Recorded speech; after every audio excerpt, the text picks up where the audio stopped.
আসসালামু আলাইকুম রহমতুল্লাহ।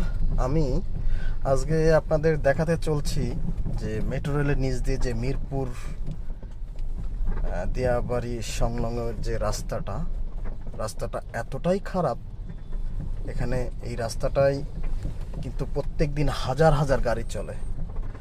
তো আমরা সরকারের দৃষ্টি আকর্ষণ করব এই রাস্তাটা যেন অতি তাড়াতাড়ি মেরামত করে দেওয়া হয়, কারণ এই রাস্তাটা আমাদের প্রতিদিনই আসতে হয়।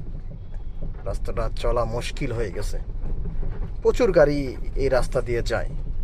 তবে দেখা যাচ্ছে অনেক গাড়ি অ্যাক্সিডেন্টের সম্মুখীন হয়ে যায়। রাস্তা খারাপ, অনেকে যেতে পারে না। দেখা যাচ্ছে অনেক রুগীও থাকে গাড়িতে। শর্টকাটের জন্য এই রাস্তাটা আমরা ব্যবহার করি, কিন্তু রাস্তাটা প্রচণ্ড খারাপ। প্লিজ দয়া করে সরকার, উপর লেভেলের কোনো লোক মানুষ যদি দেখে থাকেন এই ভিডিওটা, প্লিজ দয়া করে শেয়ার করে দিবেন। এবং আমরা চাই অতি দ্রুত এই রাস্তাটা যেন ঠিক হয়ে যায়। সবাই ভালো থাকবেন। আসসালামু আলাইকুম রহমতুল্লাহ।